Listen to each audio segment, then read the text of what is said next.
ಇದು ಕಲೋತ್ಸವ. ಈ ಕಲೋತ್ಸವದಲ್ಲಿ ಅದೇ 1,10,000 ವಿದ್ಯಾರ್ಥಿಗಳ ಪ್ರತಿನಿಧಿಗಳಾಗಿ ನೀವೆಲ್ಲ ಇಲ್ಲಿ 1,600 ವಿದ್ಯಾರ್ಥಿಗಳು ಬರೀ ಮೊದಲ ಸ್ಥಾನ ಪಡೆದಂಥವ್ರು ಅಷ್ಟೇ ಬಂದಿರೋದ್ರಿಂದ ಹಾಗಾಗಿ 1,600 ವಿದ್ಯಾರ್ಥಿಗಳು ತಾವೆಲ್ಲರೂ ಪಾಲ್ಗೊಂಡಿದ್ದೀರಿ. ಹಾಗೂ ಆದಿಚುಂಚನಗಿರಿ ಶಿಕ್ಷಣ ಟ್ರಸ್ಟಿನ ಪರವಾಗಿ ಪರಮ ಪೂಜ್ಯ ಜಗದ್ಗುರು ಶ್ರೀ ಶ್ರೀ ಶ್ರೀ ಡಾಕ್ಟರ್ ನಿರ್ಮಲಾನಂದನಂತ ಮಹಾಸ್ವಾಮೀಜಿಯವರನ್ನು ಭಕ್ತಿಪೂರ್ವಕವಾಗಿ ಸ್ವಾಗತವನ್ನು ಬಯಸ್ತೇನೆ.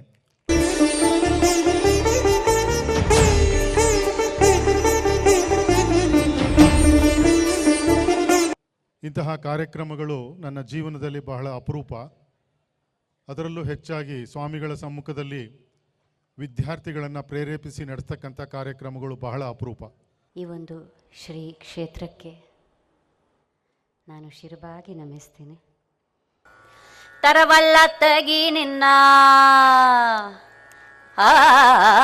ತರವಲ್ಲ ತಗಿ ನಿನ್ನ ತಂಬೂರೀಶ್ವರ ಬರದೆ ಬಾರಿಸದಿರೋ ತಂಬೂರಿ. ಆಧುನಿಕ ವಿದ್ಯೆಯ ಕಡೆಯಿಂದ ಆಧ್ಯಾತ್ಮಿಕತೆ ಕಡೆಗೆ ಹೋಗಲಿಕ್ಕೆ ಸಡನ್ ಜಂಪಿಂಗ್ ಆಗೋದಿಲ್ಲ. ಅದಕ್ಕೆ ಇರ್ತಕ್ಕಂಥ ಒಂದು ಬ್ರಿಡ್ಜ್ ಯಾವುದಪ್ಪ ಅಂತಂದರೆ ಸಂಸ್ಕೃತಿ ಮತ್ತು ಸಾಂಸ್ಕೃತಿಕ ಕಾರ್ಯಕ್ರಮಗಳು. ಅದರಲ್ಲಿ ಹಾಡು, ಸಂಗೀತ, ನರ್ತನ. ಬದುಕು ಮಂಗಳಕರವಾಗಿದ್ರ ಕಡೆ ಹೊರಡಬೇಕು ಅಂತಂದರೆ ಅದಕ್ಕೆ ಏನು ಬೇಕು? ಸಂಸ್ಕೃತಿ ಬೇಕು. ಅದಕ್ಕೆ ಡಿ ವಿ ಗುಂಡಪ್ಪನವರು ಹೇಳಿದರು, ಸಂಗೀತ ಒಂದು ಕಲೆ, ಸಾಹಿತ್ಯ ಒಂದು ಕಲೆ, ಅಂಗಾಂಗ ಭಾವರೂಪಣದ ಕಲೆಯೊಂದು ಸಂಗೊಳಿಸಲಿ ಕಲೆಗಳನ್ನು ಅನುದಿನವೂ ಯತ್ನದಲ್ಲಿ ಮಂಗಳೋನ್ನತ ಕಲೆಯೋ ಮಂಕುತಿಮ್ಮ. ಅಂತಹ ಬದುಕನ್ನು ಮಂಗಳಕರಗೊಳಿಸ್ಕೊಳ್ತಕ್ಕಂಥ ಕಲೆ ಇಲ್ಲಿ. ನೀವು ನರ್ತನ ಮಾಡ್ತೀರಿ.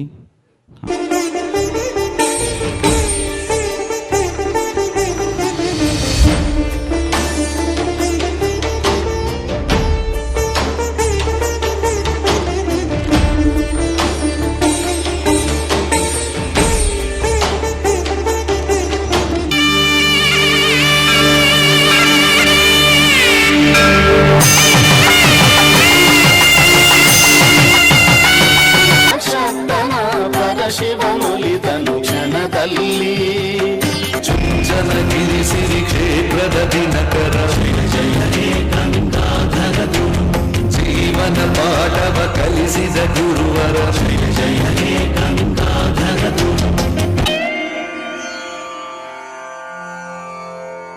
ಶರಣಮಯ್ಯಪ್ಪ.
ಸಮಾರೋಪ ಸಮಾರಂಭದಲ್ಲಿ ಬಹುಮಾನ ವಿತರಣೆ ಇದೆ.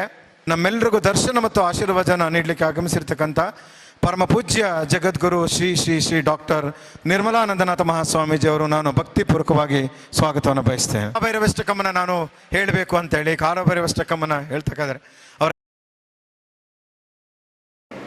ಅಂತರತಮನೇ ಗುರು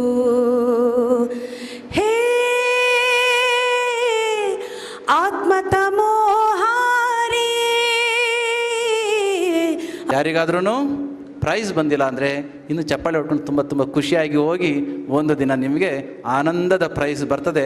ಆನಂದವೇ ನಮಗೆ ಪ್ರೈಸೇ ಹೊರತು ಕೊಡ್ತಕ್ಕಂಥ ಟ್ರೋಫಿ ಅಲ್ಲ. ಆದರೆ ಟ್ರೋಫಿ ಬಂದರೆ ಅದನ್ನು ನೆಗ್ಲೆಕ್ಟ್ ಮಾಡಿಬಿಡಿ, ಪ್ರೀತಿಯಿಂದ ಸ್ವೀಕರಿಸಿ ಅಂತ ಹೇಳಿ. ಚಪ್ಪಾಳೆ ತಟ್ಟಿದವರಿಗೆ ಎಲ್ಲರಿಗೂ ಬಹುಮಾನ ಸಿಕ್ಕತ್ತೋ ಇಲ್ಲವೋ ಅಂತೇಳಿ ನನಗೂ ಅನುಮಾನ ಇದೆ. ಸಿಕ್ಕಿದವರು ಗೆದ್ದವರಿಗೆ ಭಯ ಇರುತ್ತಂತೆ, ಸೋತವರಿಗೆ ಧೈರ್ಯ ಇರುತ್ತಂತೆ. ಯಾಕೆ ಗೊತ್ತಾ? ಮುಂದಿನ ಸಲ ಗೆಲ್ತೀನಿ ಅಂತೇಳಿ. ಹಾಗಾಗಿ ಗೆದ್ದವರಿಗೆ ಯಾಕೆ ಭಯ ಇರುತ್ತೆ ಅಂತ ಹೇಳಿದ್ರೆ, ಮುಂದಿನ ಸಲ ನಾನೆಲ್ಲರೂ ಸೋತು ಹೋದ್ರೆ ಅಂತೇಳಿ ಭಯದಲ್ಲಿ ಇರ್ತಾರಂತೆ.